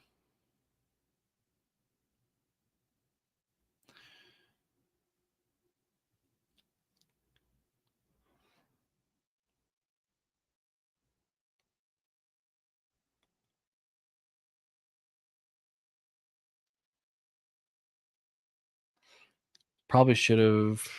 The wide receivers are just gross. Trey Harris, I know he's unsigned, but who knows? Who knows? You got to down to your running back and go get a dog receiver. Took Burden in case I went south of more. See, I think that's the right. Well, I'm a film guy. If you watch football, you should be a Josh Downs guy. See, this is true, but also like there is the whole roster construction piece to this. No, Trevor, I'm so sorry, dude. No, you were waiting on it because you had Herbert. No, take Quentin Johnson, though. Take Quentin Johnson. I'm so sorry, but take Quentin Johnson. Oh, man, that's brutal. Brutal. Oh, man. Back to this from Will. If you watch, I'm a film guy. If you watch football, you should be a Josh Downs guy. I agree with this take. I very much agree with this take. But roster construction also matters here. You took Luther Burden to be the guy behind DJ Moore in case things went south with DJ Moore or even Roma Dunze. We don't know.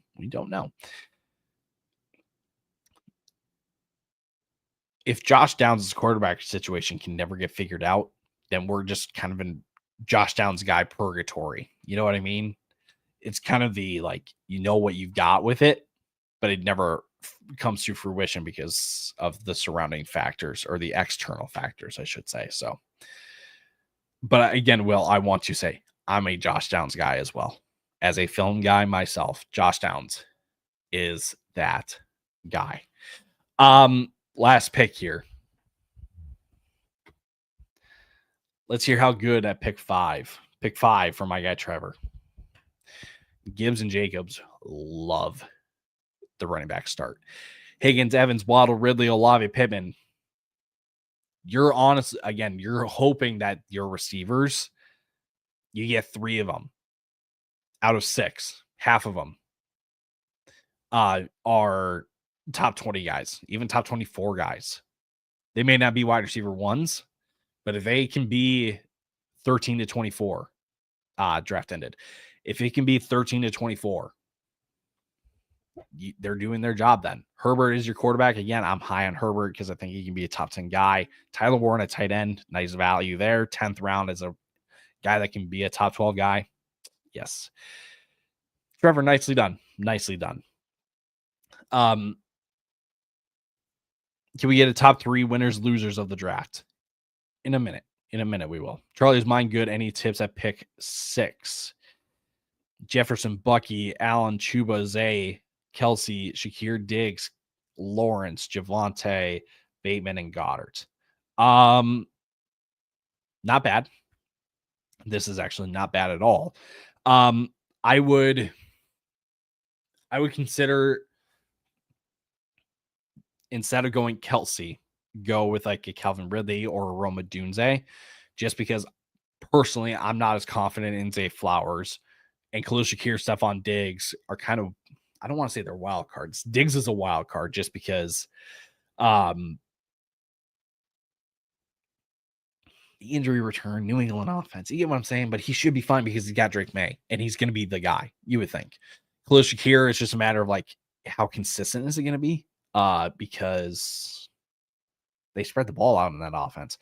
So instead of Kelsey, I would have gone Ridley or Roma Dunze and then kind of worked out the tight end spot from there. Probably didn't need to force the Trevor Lawrence pick, especially with Josh Allen. I think if you get one of the top 3 guys at tight end and quarterback, you don't need to touch that position for the rest of the draft. I get that there is the whole like, yeah, I need the backup though, just in case. but I feel like you can find a waiver option in case you need it, right? So having Josh Allen, I would not have gone Trevor Lawrence. Javonte is backup. Rashad Bateman, yep. Dallas Goedert, understandably with Kelsey as your tight end. So just a minor, a couple minor tweaks, but general structure, I like the vision there. Trevor, much love, big dog, much love here, much love, much love. Trevor's been a day one guy. Trevor's been the man. Trevor's the man. Thomas, any picks or any tips for pick 3? Not loving picking in the top 3 because of the drop off of a receiver.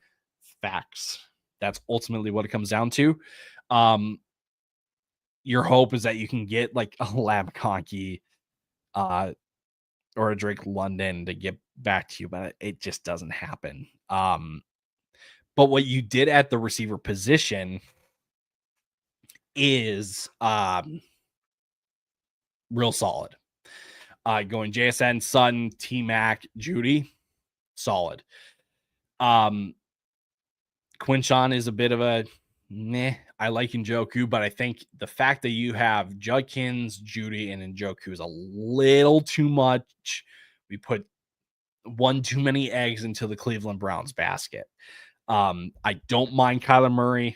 Ramondre is kind of running back 4, running back 3. Yep, I like him. Marvin Mims, Jalen Wright. I would say the only thing, don't put so many eggs into the bad offenses, right? So Cleveland specifically, but otherwise, like how you started the first 7 rounds, really, really solid. Target 8, good to see you. First mock at the second pick, how'd I do? Going Saquon Terry. Got a nice little Jaden Terry stack. I can understand going Jaden then ahead of Josh Allen. RJ Harvey is your running back 2, GJ Moore, Caleb Johnson, Jacoby Myers. Only thing I would say, probably didn't need to go Bo Nix. Just again with Jaden Daniels. Again, in theory, if you got a top 3 guy, you don't need to go get a backup or spend significant capital, right? Like, because ideally, instead of Bo Nix, I would have liked a Ricky Pearsall, a Jaden Reed to give you some more help at receiver, just because you did kind of push it back a bit. J.K. Dobbins is a really nice pick. Going in on the Denver backfield, I get, and going Bo Nix, I guess to a certain extent, there's the correlation and stack of those guys, but honestly, it's not terrible. It's not terrible. Just minor tweak, but at the same time, it's middle of July. So for first mock at the second pick, this is a really, really good starting point. Really good starting point. Spot on. Zay would need significant injuries for sure. Charlie, how are we looking at 9? 1 pick after me. Correct. You're just never sending Daniels over Bo Nix. Charlie, Egbuka over Nix would have made this nice. That's the other one too. At the 9 spot, Puka, AJ Brown, Tyreek Hill, really nice start at receiver. Your receiver room is really nice, even with Addison, Jennings, and Jaden Reed. The running backs obviously are going to be the linchpin in this one, right? Brees and Travion. If Brees can show that he is the superior back, by maybe second half of the year, he's just kind of taking over the backfield. That's upside case. Travion, similar in the sense that, like, if he can be the 3-down guy, that'll be sweet. Tajay and Tootin, that's kind of the depth pieces, maybe upside pieces on contingency. Sure. Dak in the 12th round, though, to be your starter. Excellent, excellent, excellent, excellent. So obviously, again, I think the running backs are the linchpin. They will make or break your team, but everywhere else, really, really nice. I like the 11 pick. Wesley Phillips. Felt like the options were good. They are better. I'm just gonna say they are better. Neighbors, Devontae, Travis Hunter, Rashid Shaheed, loaded up on running backs. I probably would have taken one of the receivers like Jameson, even Calvin Ridley ahead of David Montgomery. But at the same time, I get that you needed kind of a running back 2, just kind of as a placeholder. But I think if you knew, obviously hindsight's 2020, I think if you knew in the moment that you were able to fall back on a Tony Pollard and Scatterbo, you probably wouldn't have needed to go Montgomery. So I'll give you a pass on that. Evan Ingram at tight end, beautiful. Jalen Hurts at quarterback, beautiful. Yeah, nice pieces at the 11. Charlie, thanks, man. Anytime. All right, y'all. That is about it for about another 2-hour live stream. 2 mock drafts, 2 full mock drafts. Again, just want to say thank you to each and every one of you for tuning in, for joining these. If you want to get in on these in the future, obviously we post the link to join in the chat. But if you want the first dibs, if you want to get your try of what me and a lot of other people are saying is that you want to be at the tail end of the first round this year, join the Discord. We post the link there before we go live, so you get first dibs. You can find that in the link of any of our bios. Free to join. Absolutely free to join. Let's see. Knacker, I've got the same hat, but with Toronto or TOR for Toronto. Sweet hat. Should I take Amon-Ra St. Brown in the 3rd round or too soon? Oh, well, 3rd round for Amon-Ra St. Brown. Excuse me for assuming here. Is this like a 6-man league then? Because Amon-Ra in the 3rd round is definitely not too soon. Trevor, top 3 winners and losers. Obviously I'm a winner. I will leave judgment for myself last.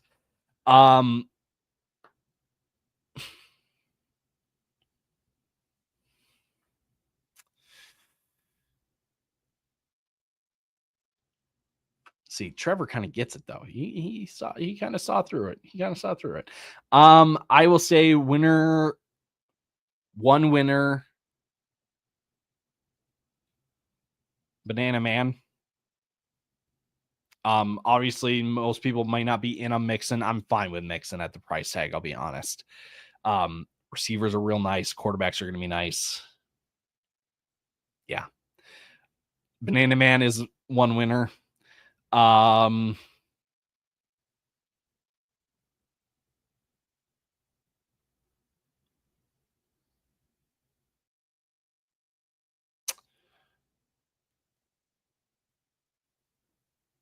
Me? I will exclude myself. Trav,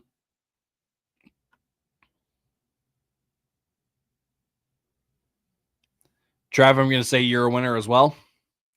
You are another winner. So Banana Man, Trevor, and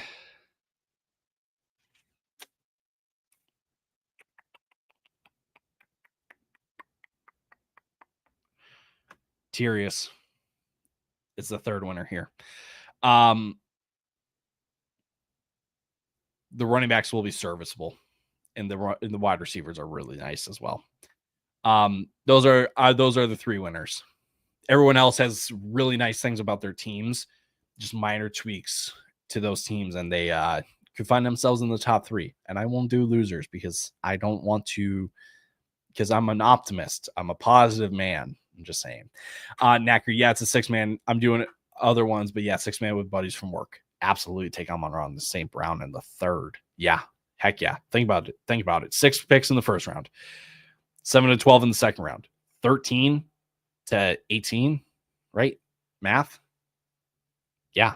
Like that's where you should go. So see you Best Ball Wednesday. Wesley, you bet. We'll see you there. Thanks again. See you next time. Had a great time. Trevor, always a great time with all of you guys. Again, make sure you're following us, subscribed for league winning advice. Check out Fellas Draft Guide. We're here all summer long. So you can follow me at Tyler_Plath over on X if you want to ask me directly questions. You know what? We're all winners. Sure. Yes. To a certain extent, we're all winners. So again, appreciate each and every one of you for tuning in again. We'll see you tomorrow for our podcast episodes, 6 running backs with insane upside. We'll see you Wednesday for Best Ball Wednesday, Thursday for insane upside wide receiver. So until then, stay safe, stay healthy. Deuces.